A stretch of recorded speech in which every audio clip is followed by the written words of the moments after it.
Welcome to Dub Nation, the official show of the Utah Warriors of Major League Rugby. I am Jarom Jordan alongside Banksy. On the show today, a recap of the win against Dallas. Oh, it was a nice one. Round 13 in the league as well. We'll preview the big-time matchup with Houston playing for third, baby. Let's go.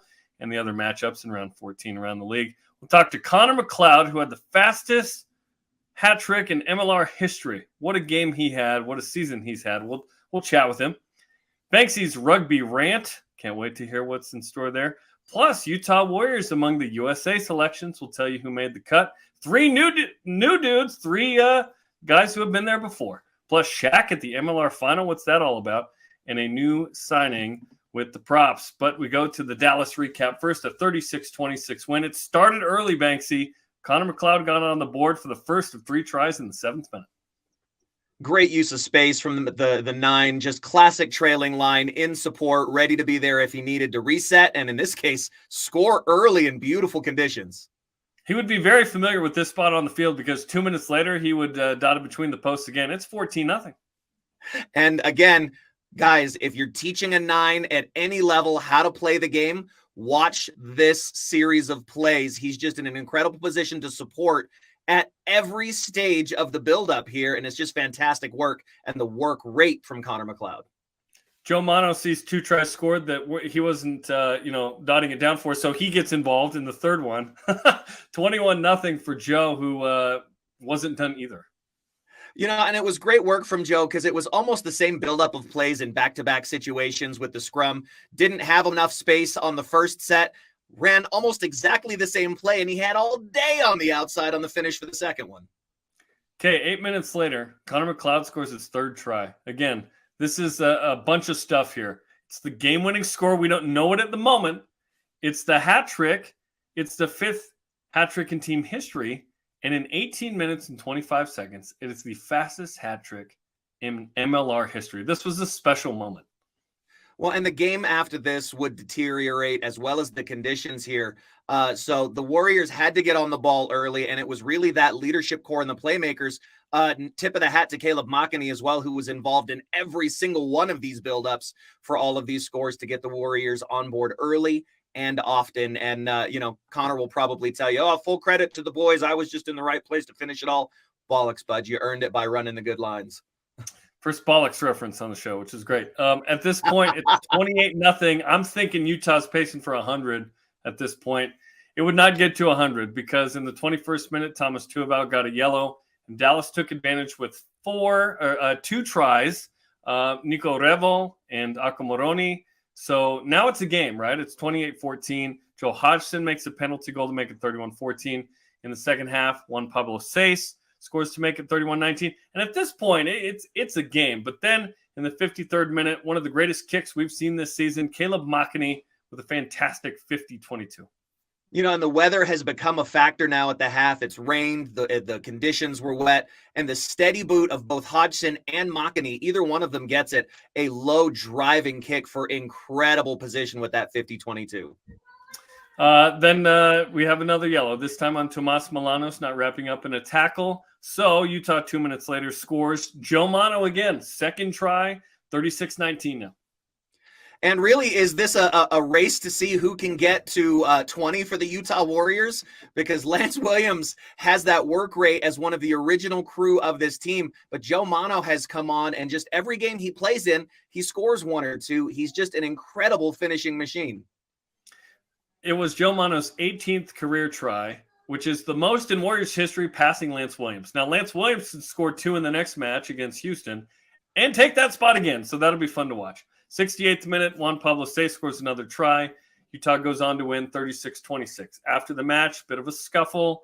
Lucas Burr, Sayo Hila, and others.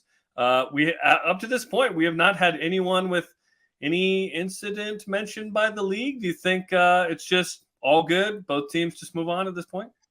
I think you have to at this point. If you're Dallas and you wanted to make an issue of it, you could try, but the Warriors aren't going to press the issue because Saya did nothing wrong. If you go back and watch the video, it was Burr instigating as well as several other Dallas players being chippy and really just poor sportsmanship. The game was over at that point. The full-time whistle had gone. There's absolutely no need for that other than probably the frustrations of only having won one game in their entire existence.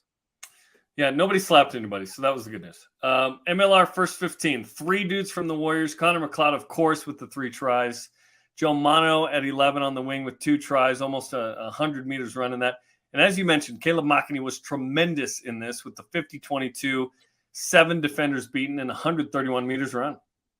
He's really been incredible, Caleb Makini, in that playmaker's role from the 15 spot. He's always in the right place at the right time, and I feel like things are really clicking for this entire team from 1 to 23 on any given game day. Let's recap the rest of round 13 in the league and get to the standings. Toronto and Rugby ATL tie at 34. Arrows were down 14+ twice in that game. San Diego overcame NOLA Gold 26-12 after a weather delay. No Ma'anonu in that, the two-time world champ with the All Blacks, was suspended after receiving his 3rd yellow of the season. Seattle scored 31 unanswered points to beat the SaberCats after they were down 17-3 in rainy conditions in Houston. That set up Utah and Houston, which we'll break down coming up later. New England beat Old Glory DC 42-24, and New York survives Chicago 21-20. A surging, if we can call it that, Chicago team. They continue to build on what they're doing there in the Windy City and some good rugby being played. I don't know if that's either the strength of what Chicago's doing, facing a foe in the East there, or if it speaks to the strength of the West and the teams that continue to lead out and set the bar for the rest of the league to follow. Okay, here's the sitch in the West. San Diego, 10 points ahead of everybody. Seattle, 8 points ahead of Houston. So look at 3 and 4. Top 3 make the playoffs. Utah and Houston is essentially for 3rd place this weekend, which is awesome. Much more coming up, as mentioned. Dallas and Chicago really out of the hunt there at 5 and 6, but still good squads. In the East, New England, head and shoulders above New York by 11. Old Glory DC right there. ATL right there. NOLA Gold in the mix as well. And then there's Toronto. We've only got 5 weeks left in the regular season. I'm excited how this is going to shake out at the end.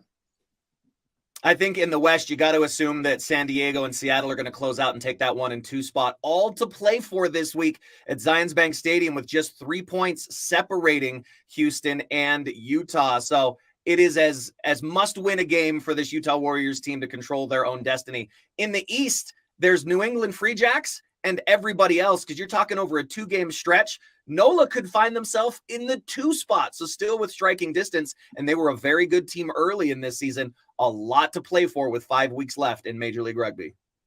You get 4 points for a win, and if you score 4 more tries, either team, you can get a bonus point. If you're the losing team and you lose by 7 or fewer, you can get a point as well. So let's say Utah gets a 5-pointer this weekend, and Houston loses by 7 or fewer and scores 4 more tries. They would be tied at that point. But there's an opportunity for Utah, which we will break down coming up a little bit later.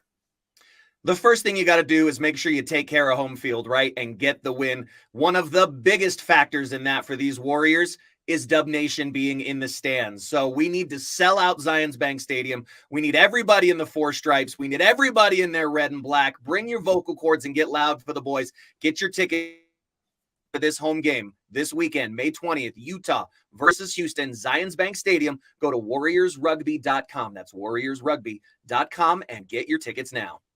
Okay, here's the matchup as mentioned. Saturday night, 7:30 Mountain Time, Utah taking on Houston. I've got the play-by-play call on TV and streaming, KMYU, AT&T Sportsnet, KSLSports.com, and the Rugby Network. Banksy, you've got the play-by-play on the radio, baby. ESPN 700, 960, and 92.1 FM. We showed you Houston in 3rd place, 7-4 this year. Same record as Utah. They've got 3 more bonus points, 3rd in the West in that final playoff spot. Of course, we go back to the meeting on April 8th that Utah won at SaberCat Stadium 30-24. We saw some spectacular plays. Mika Kruse to Logan Tongo to Connor McLeod for a try early that got Utah on the board, which is fantastic.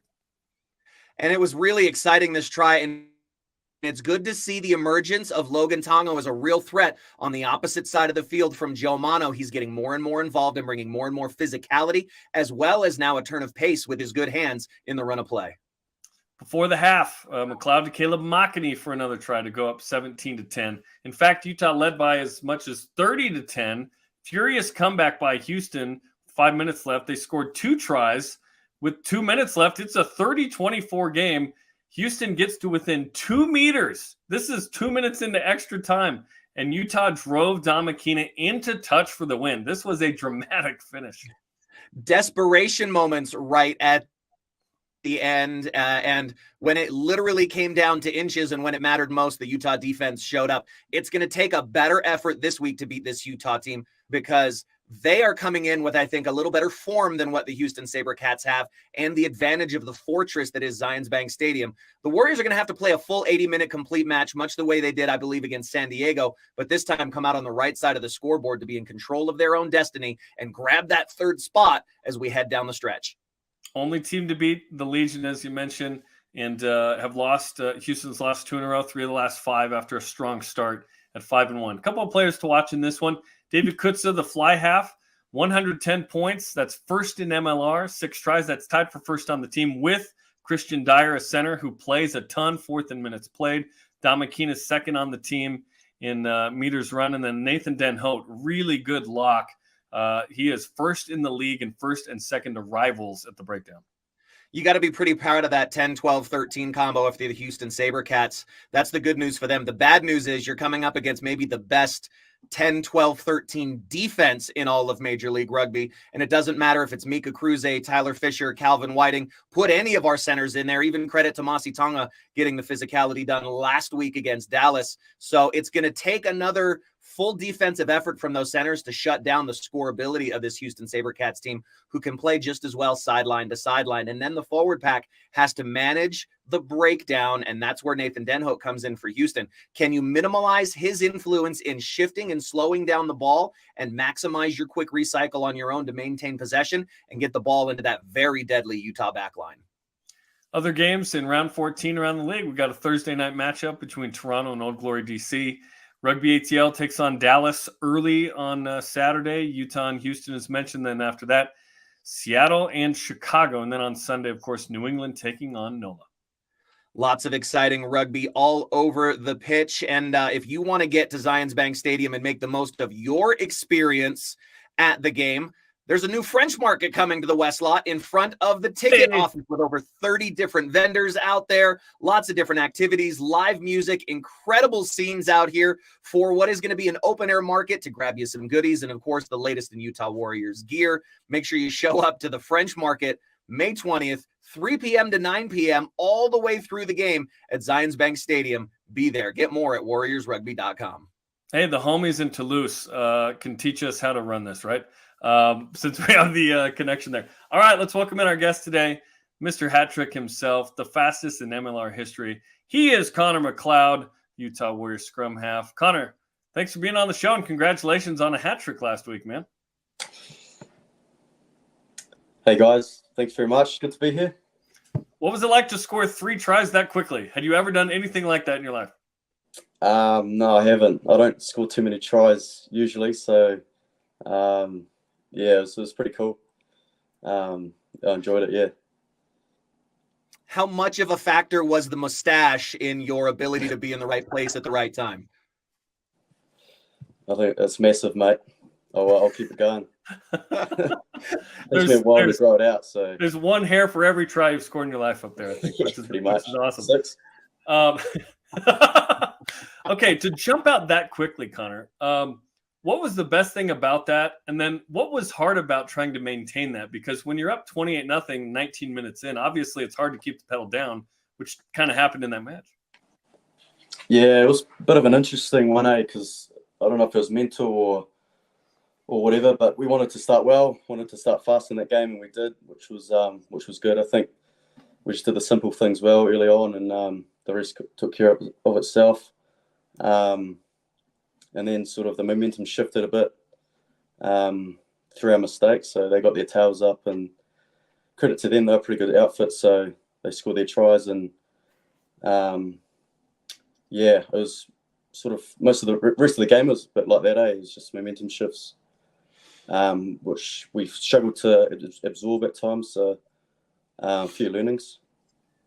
So how much did that defensive shift mean to the boys? You guys have had to turn it on with that defensive line several different times this year, but to do it against a team that seemed like they didn't have the creativity in the class that this Warriors team did, but were able to drag the game down to their level. Yeah, I think we pride ourselves on our defense. Obviously, Coops leads that. So at times I thought we D'd up really well. We showed some good fight. especially after little mistakes. Our line kept coming up.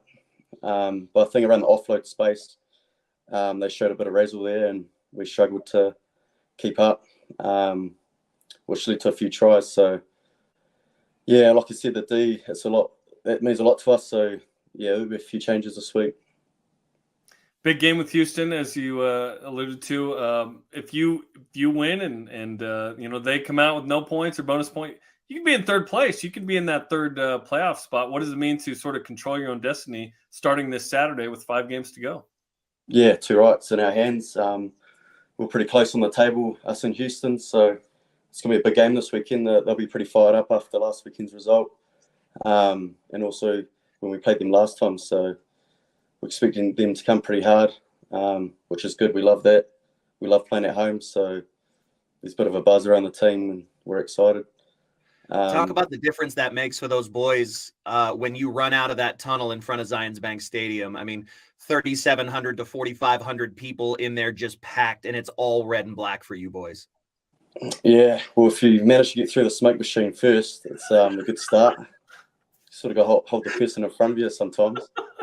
But yeah, it's pretty special over here. Like just the way it's all pumped up and the crowd goes hard. The boys love it. The boys love playing at home. It's a real spectacle, just the way they do it here. So for a Kiwi kid, it's not necessarily the altitude that's burning the lungs; it's the smoke from running out. Yeah, you can't see where you're going. I think that's why Joel goes at the back, because he's a bit older, Well, vision's not too flash. This is the difference between being a forward like I am and a backline player like you are. I'm used to just putting my head down and getting stuck in. So it's nothing for me just to run into the darkness blind. You guys always run with the ball in your hands and your head up looking for space. Just run like a forward, bud, and you'll be fine. Yeah, the forwards love the dark spaces, don't they? You're smelling weirder things in the ruck there in the scrums. Yeah. Are you named after the Highlander? It's a different spelling, but I just see Connor McLeod. I think Highlander, right? Yeah, no, I'm not too sure, to be honest. Yeah, it's pretty Scottish. That's where the roots are. So, yeah, I have to ask my parents. I'm not too sure.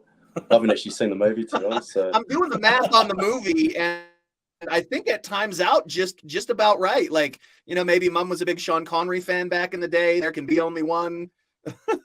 Yeah, well, Dad looks nothing like him, so I'm not too sure about it. Everybody's got a dream.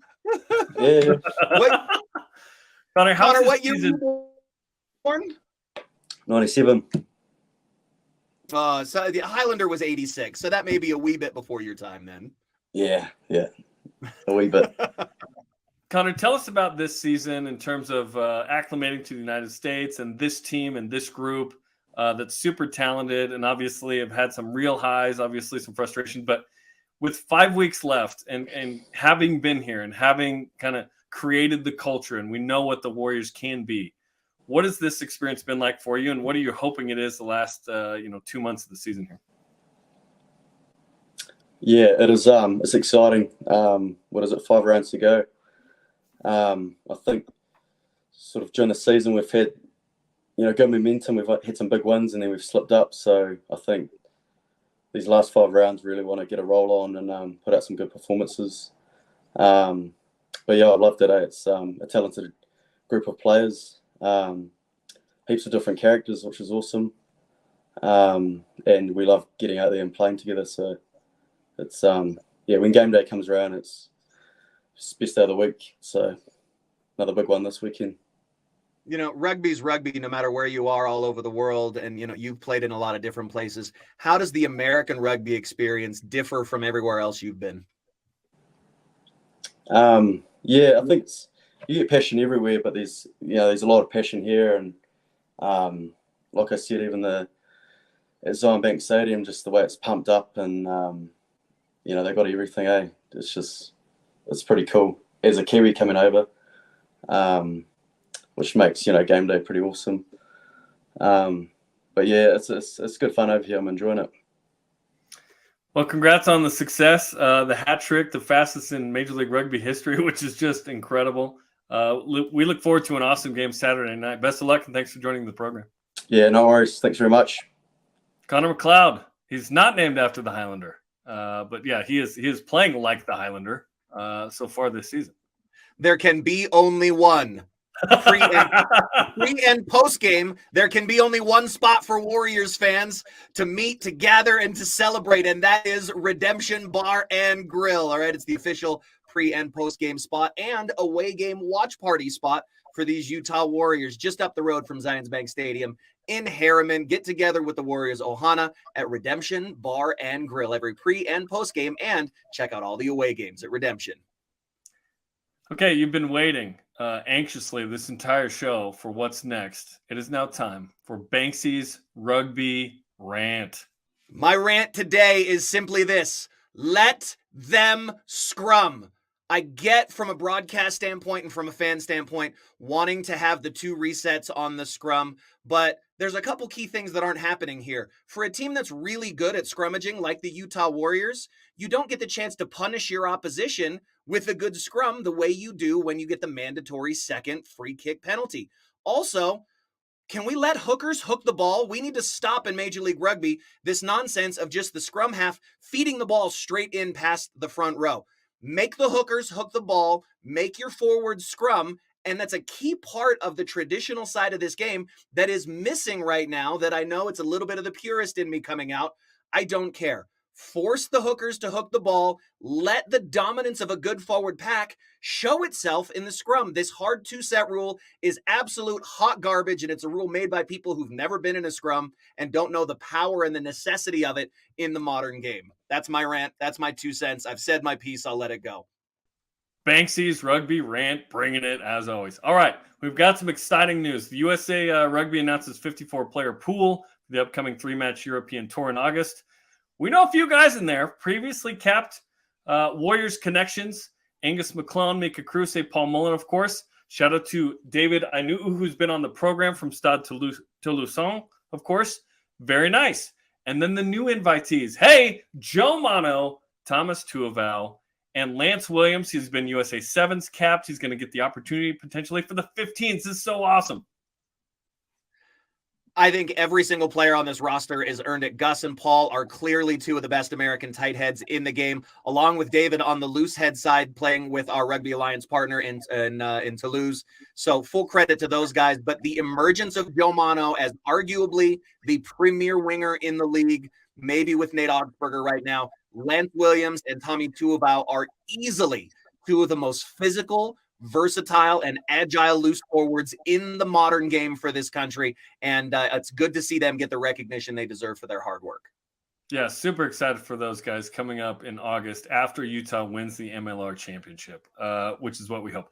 Then the U20s announced its player pool for a pair of matches in South Carolina, June 6th and 10th against Canada in the U20s trophy competition. O.C. Nauer of the Selects is there, Strider Fontaine locally from BYU, Kyle Sumption, former Houston SaberCat and New York Ironworker, former BYU player as well. Bramer Murray from Stade Toulousain, and Will Sherman from UCLA. Connections, he played at East High in Salt Lake City, and he's son of Wade Sherman, one of the Warriors owners, which is awesome. So congratulations to these guys.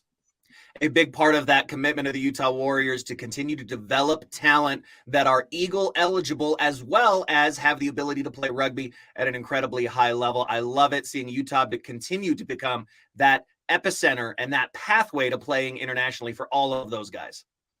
Okay, MLR announced some events surrounding the final on July 8th. That includes Shaquille O'Neal, a.k.a. DJ Diesel, when he's spinning. That's going to be on before the game. They're at the game. Then the MLR finals on Fox. Then the Dropkick Murphys will perform after the game. That's a loaded day. Pretty cool to have those 2 groups involved. Love to see the big Shakrates on the 1s and 2s, the 7-footer on the wheels, getting the party cranked. If you've never seen a set from Shaq, it's going to be an absolutely incredible party. And then the OGs, Dropkick Murphys, doing what they do on the after party. Should be an incredible scene for what is looking to be a really entertaining final in Major League Rugby. Okay, and we have a new signing we want to mention. The Warriors signed a new prop. His name's Stephen Bernal Went. 6'1", 325 out of Honolulu, played football at Hawaii. Lance Williams, can talk Rainbow Warrior football there. He gave up football to pursue rugby. So welcome to the Warriors, Stephen. What does he add to the props? He adds an incredible bit of physicality. This is a guy that has everything you need to play at the professional and international level. Quite literally walked out of the combine realizing his passion for football wasn't there, much like several other players that we've seen in Major League Rugby that have just committed to the game and its future by bringing that D1 level athlete into Major League Rugby. He's going to take a few years to develop, but he's got the players in front of him to learn from. He has the staff and the trainers here to help him transform physically into what should be an incredibly physical presence. Steven, welcome to the Utah Warriors, man. Good to have you. Okay, that'll do it for us. Like and share this episode of Dub Nation and follow the Utah Warriors on social media. We'll talk to you Saturday at 7:30 for the big one. Utah and Houston at home on TV, the internet, and, of course, the radio. Our thanks to Connor McLeod for joining the program. Today's show is produced by Mason Benson. For Banksy, I am Jarom Jordan. Go Warriors!